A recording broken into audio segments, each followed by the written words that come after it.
High, অবসরের কাজে আমি বর্ণালী। আজকে বানাবো চিকেন পোলাও। এর জন্য প্রথমে আমি বাসমতি চাল 3বার জল পাল্টে ধুয়ে জল দিয়ে ভিজিয়ে রেখে দিলাম আধ ঘন্টার জন্য। এখন আমি চিকেন ধুয়ে পরিষ্কার করে নিয়েছি।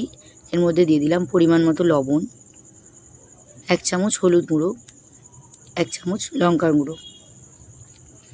লঙ্কার গুঁড়োটা এখন আমি 1 চামচ দিলাম, পরে রান্নার সময় আরও কিছুটা অ্যাড করব। এখন এই 3টে উপকরণ খুব ভালো করে চিকেনের মধ্যে মাখিয়ে নেব। ভালো করে মাখানো হয়ে গেলে চিকেনটাকে আমি আধ ঘন্টার জন্য রেস্টে রেখে দেব।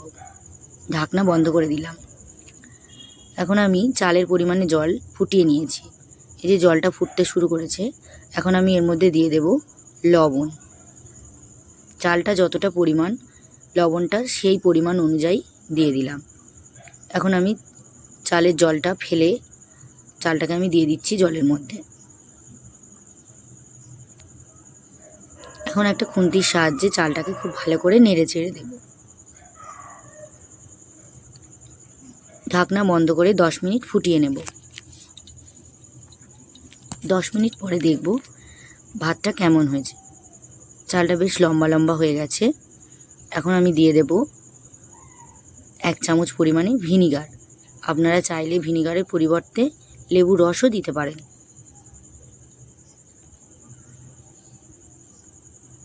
ভাতগুলো কেমন হয়েছে এখন আমাকে দেখে নিতে হবে। অল্প একটু দানা দানা ভাব আছে, একটু যেন মনে হচ্ছে বাকি আছে।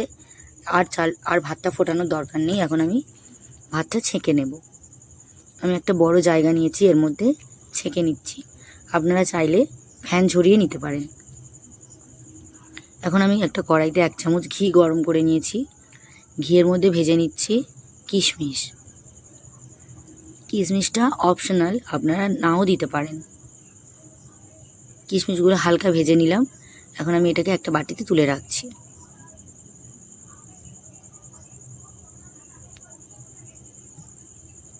এখন আমি কড়াইতে বেশ কিছুটা সর্ষের তেল দিয়ে দিচ্ছি। তেল গরম করে নেব। তেল গরম হয়ে গেছে, এখন আমি এর মধ্যে দিয়ে দেব পেঁয়াজ কুচি।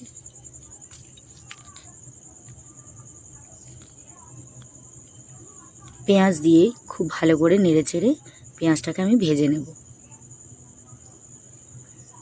একদম পারফেক্ট এবং ঝরঝরে পোলাও হবে এই রেসিপিটা আপনারা ফলো যদি করেন। এখন আমি এর মধ্যে দিয়ে দিলাম দালচিনি, লবঙ্গ আর এলাচ, আর কিছু তেজপাতা, 1 চামচ পরিমাণে চিনি। খুব কম উপকরণে এইভাবে পারফেক্ট পোলাও বানানো যায়। এইভাবে যদি আপনারা পোলাও বানিয়ে খান তাহলে আর বিরিয়ানি খেতে ইচ্ছা করবে না। পেঁয়াজটা লাল লাল হয়ে গেছে, এরকম সময় আমি দিয়ে দিচ্ছি রসুন বাটা। রসুনটাকে একটু আগে থেকে দিয়ে দিলাম। রসুনটা ভেজে নেব। রসুনটা বেশ ভাজা ভাজা হয়ে এসছে। এখন দিয়ে দেব আদা বাটা, পরিমাণ মতো হলুদ গুঁড়ো, লঙ্কার গুঁড়ো, কাশ্মীরি লঙ্কার গুঁড়ো, ধনে গুঁড়ো, জিরে গুঁড়ো। এবার সব উপকরণগুলোকে আমি খুব ভালো করে ভেজে নেব। মশলাটা কষানোর সময় একটু হাতে সময় নিতে হবে। মশলাটা খুব ভালো করে ভেজে নিচ্ছি।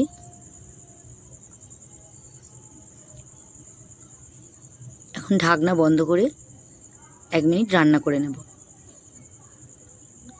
1 মিনিট পর দেখুন কতটা তেল ছেড়ে গেছে মশলা থেকে। আমি আবার বেশ কিছুক্ষণ সময় নিয়ে নেড়ে চেড়ে মশলাটা কষিয়ে নেব। সব মশলা এখন প্রায় ভাজা হয়ে গেছে। এখন দিয়ে দেব ম্যারিনেট করা চিকেন।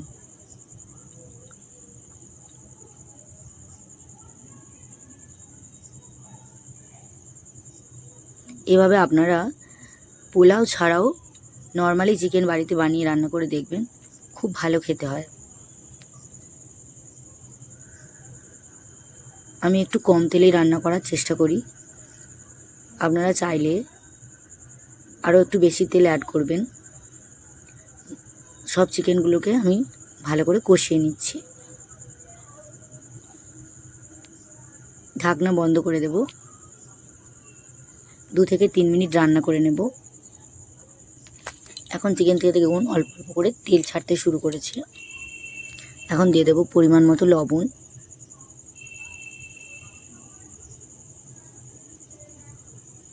লবণটা অবশ্যই চেখে বুঝে দেবেন। আমি যেহেতু কম পরিমাণে লবণ দিয়েছিলাম তখন, এখন অনেকটা মশলা দিয়েছি সেহেতু লবণটা আরও একটু লাগবে, তাই আরও খানিকটা লবণ অ্যাড করলাম। ঢাকনা বন্ধ করে আবারও বেশ কিছুক্ষণ রান্না করব। আবার 5-7 মিনিট পর খুলে দেখে নেব যে চিকেনটা সেদ্ধ হয়েছে কিনা। চিকেন না ভেজেও এভাবে রান্না করা যায়, খুব ভালো খেতে হয়। এখন দিয়ে দেব চিকেনের পরিমাণে অল্প কিছুটা, 2 বাটি, ছোট বাটির 2 বাটি পরিমাণে গরম জল। ঢাকনা বন্ধ করে চিকেনটা সেদ্ধ করে নেব। 10 থেকে 15 মিনিট পর ঢাকনা খুলে দেখব চিকেনটা সেদ্ধ হয়েছে কিনা। চিকেনটা সেদ্ধ হয়ে গেছে। গ্যাসের ফ্লেমটা লো করে দেব। এখন আমি অল্প অল্প করে ভাত চিকেনের উপরে দিতে থাকব। অল্প অল্প করে যতটা ভাত আমি রান্না করে রেখেছি, ভাতটার প্রায় 90% হয়েছিল, অল্প একটু বাকি আছে, দানা দানা ভাব থাকতে আমি নামিয়ে নিয়েছিলাম। একটু ভাতটা দেওয়ার পর দিয়ে দিলাম চেরা কাঁচা লঙ্কা, ঘি, গুঁড়ো দুধ আমি একটু ফুড কালার দিয়ে গুলে রেখে দিয়েছিলাম, এটা দিয়ে দিচ্ছি। আপনারা চাইলে ফুড কালার না ইউজ করে শুধু দুধটা গুলে দিতে পারেন, গুঁড়ো দুধ। এখন দিয়ে দিলাম চিনি, বেশ কিছুটা চিনি দিলাম। আপনারা চাইলে চিনিটা কম করে দিতে পারেন বা বেশি করে দিতে পারেন, যে যার পছন্দ অনুযায়ী। এবার দিয়ে দিলাম কিশমিশ আর গোলাপ জল আর কেওড়া জল একসঙ্গে মিশিয়ে রেখেছিলাম, দিয়ে দিলাম। ঢাকনা বন্ধ করে 15 মিনিট আমি সিমে দিয়ে রেখে দেবো, গ্যাসটা লোয়ে। 15 মিনিট পর ঢাকনা খুলে আমি এই যে তুলে দেখাচ্ছি কেমন ঝরঝরে হয়েছে। সত্যি অসাধারণ খেতে। এভাবে যদি বানিয়ে খান একবার, বিরিয়ানি খেতে মন চাইবে না। বিরিয়ানির থেকে অনেক কম উপকরণে রান্নাটা হয়ে যায় এবং খেতে খুব টেস্টি হয়। তৈরি দুর্দান্ত স্বাদের চিকেন পোলাও।